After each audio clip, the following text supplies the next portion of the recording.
It's time for Ask Mike Mondays. Mike answers one listener's question every week. Here's Michael Becker and Paul Peebles. Welcome to Ask Mike Mondays. I'm your host, Paul Peebles, National Underwriter for Old Capital, and joining me today, smartest guy in the room. You know him well, Mr. Michael Becker. Hey, Paul.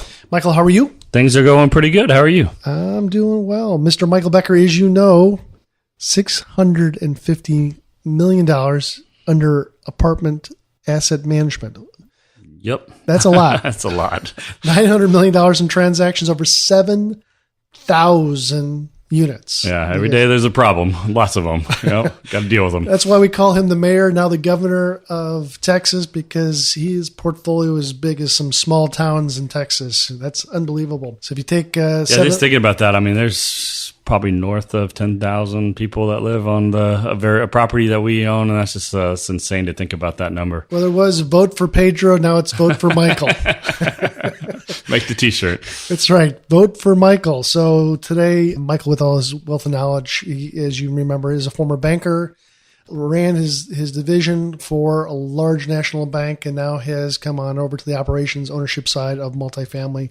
So we are happy that he is in the podcast to kind of give you some background information about operations and just how to talk a little bit more about apartments. So Michael, it's a little bit of a seller's market these days. They're asking for you to go hard in these transactions. How do you de-risk a transaction up front? Yeah, there's a couple of things you could do. That's certainly, I think some of the, Paul mentioned we're, about over 7,000 units at this point. And you don't do that in this environment without having to put your stones on the table per se, not to be too crass, but you're constantly having to go and take a little calculated risk along the way. And what the sellers push you to do in the last couple of years have been a lot of hard money out of the gate day one upon execution of the contract. How do you get comfortable with that? I mean, certainly, experience helps, but what we do, some of the things we do kind of up front. So say you got to put 100,000 or 200,000 of hard money to get the deal the day you sign the contract. So once you kind of agree to that, we're try and take out as many variables up front before we get to that point. So, usually most of these deals have 3 standard carve-outs to the hard money. So it'd be title, environmental, and seller default. So usually the hotter it gets, they even the sellers won't allow you title and environmental carve-outs. So how do you get around that is you get the title commitment, get a copy of the seller survey, and have your lawyer do the title review as you're doing the PSA negotiations and point out and object to anything you see on the title up front before you get in there and have all that identified up front. The other way would be to get a copy of the seller's phase one and make sure that the seller gives you a copy of a clean phase one. And then I would go a step further and I call the lender that we're going to use. So Paul can call the lender that if he's making a loan for you, call the lender and say, hey, have your engineer you're going to hire to do the phase one and physical condition report. Run a database search and make sure that there's nothing known in the database that's from this date forward. And they'll do the database search and in apartments, it's usually not that big a deal. So they'll come back and it's clean, but that's kind of a risk that, okay, I can remove that contingency from the contract and make my offer that much stronger. So that'd be some of the ways I do it.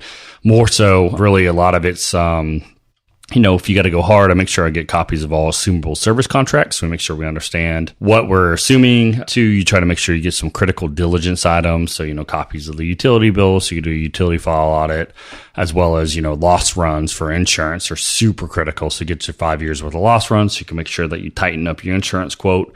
That's certainly a critical diligence item. And then finally, just kind of, get my lender going. So making sure I have a really good understanding of what my sizing is going to be. I mean, shoot, a lot of these deals, if we're going hard, it's a lot of money, especially if you're putting up, 6 figures plus and earnest money.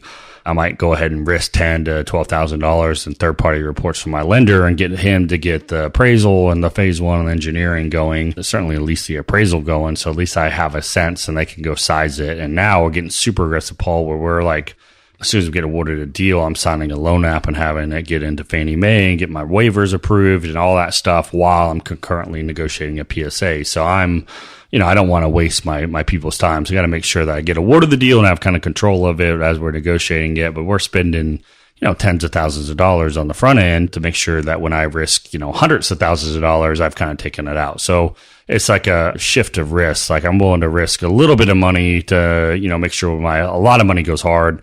I have a pretty high level of certainty. So a lot of these times, and we've been with the early rate lock, the streamlined rate lock program with Fannie Mae, a lot of these times is we have, basically we're from the time we get agreed upon to buy a deal and I, negotiate the PSA, I'm doing all this stuff concurrently. I sign the contract and I'm able to rate lock it the next day.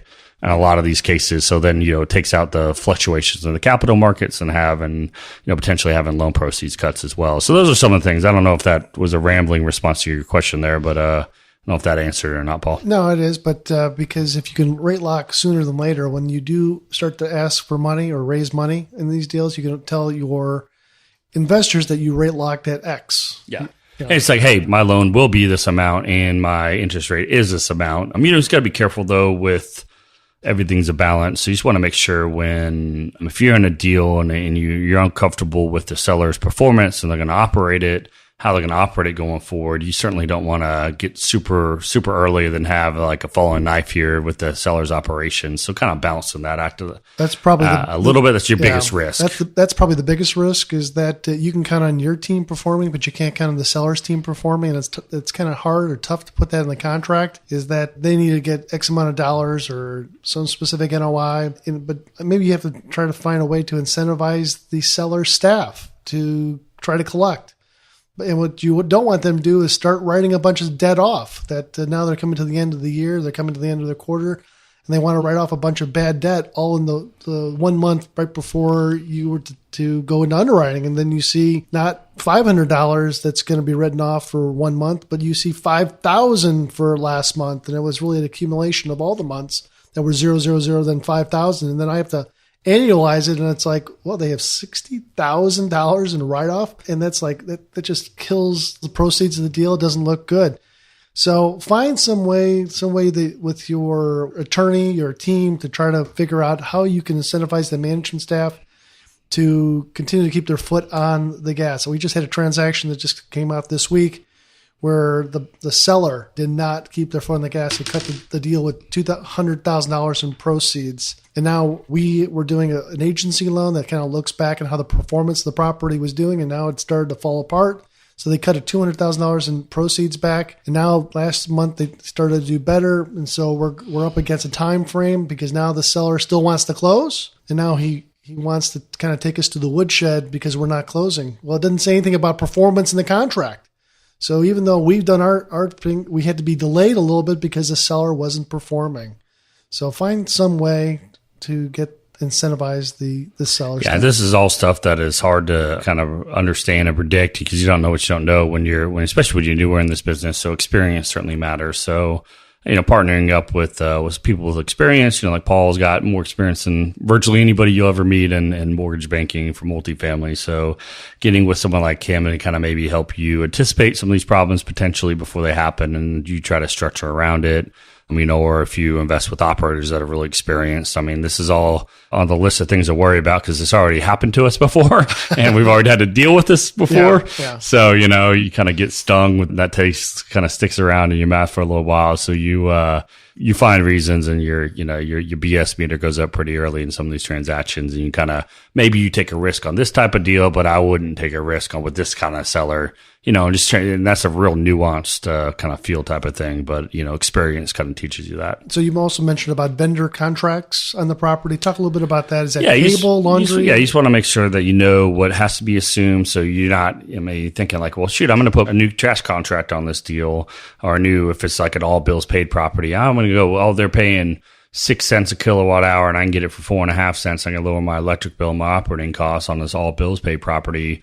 But, you have to assume their electric contract that goes out another 3 or 4 years. So if you're underwriting one thing and then it's another thing, or God forbid that you accidentally get a new electric contract or something that has an existing contract and you got a big breakage fee and you got problems, unfortunately that happened to me once early on in my career and that never happened again. And I know a guy who bought a property from me did that. And then he was calling me for help because he didn't realize that he had to assume our electric contract. And just, it's just all those things are mistakes that experience or going too quick, that inexperience will cause you to have sometimes. So just pay attention to that because you just need to know what you're obligated to do. So service contracts are certainly something. Then, I know once we sold a property as an older property, one of the first ones we did, and we just signed a new laundry lease and we got paid like a $20,000 bonus. And then we sold the deal and we got the bonus and they got the contract type of thing. So just paying attention. That happened to me once. So, paying attention and things like that are just, these details matter. What does Mike Tyson say? We all have a plan until we get punched in the nose. Yeah, that's right. And that's something that sometimes you can get punched in the nose by some of these service contracts that you think you have a plan, but the seller has been obligated to obligate you, that you got to fulfill that. And if you're thinking one thing and you're underwriting and the reality is different, it could, maybe one little thing here or there doesn't swing the needle very much, but, it could. Yeah, so try to get all that information up front before you do go hard, because when the money's gone, it's gone. That's right. So to speak. So if people want to get more information about SPI, again, what does SPI stand for? Strategic Property Investment. So the easiest way to find out more information about us, simply go to a company's website, which is www.spiadvisory.com. That's SPI like spy advisory.com. There's a contact us form. Fill that out. I'm always happy to have a 10 to 15-minute telephone call with listeners I meet off the podcast. And you do something with that advisory business. Can you tell me a little bit? And tell me a success story on that, because I always love that stuff. Yeah, we had the poster child of success story is we had a guy we helped. He had a fourplex. It just happened to be oceanfront in Marina Del Rey, California. So they sold it for millions of dollars, and we were able to help him go from a fourplex. We bought a really nice 100-unit deal, and then 2 years later, we were able to sell that. Then he bought a 200-unit brand new Class A deal. So it goes from this really crappy fourplex that he was feeding every month because it was California and the math was weird, and he took it, sold it 1031, and then we sold that in 1031 again, and so it went from basically a crappy 4-unit to a brand new Class A 200 unit in about 3 years or less, a little less than 3 years. It was kind of that trade. So it was I don't know if I can ever do that again, Paul, but it happened once. It'd be that one time we did it, maybe, but it was pretty cool to see him do it. Past performance is not indicative of future returns. He gets no way. Multiple $10,000 distributions a month where he was feeding it before. So it's pretty cool that we've been able to help him kind of materially improve his life. So does he send you a box of cigars? He should every day. He should be taking me a box of Cubans, even though Michael doesn't smoke. Yeah. But again, some great information from Michael Becker. We appreciate him being in the podcast. Again, I'm Paul Peebles, Michael Becker. Have a great day.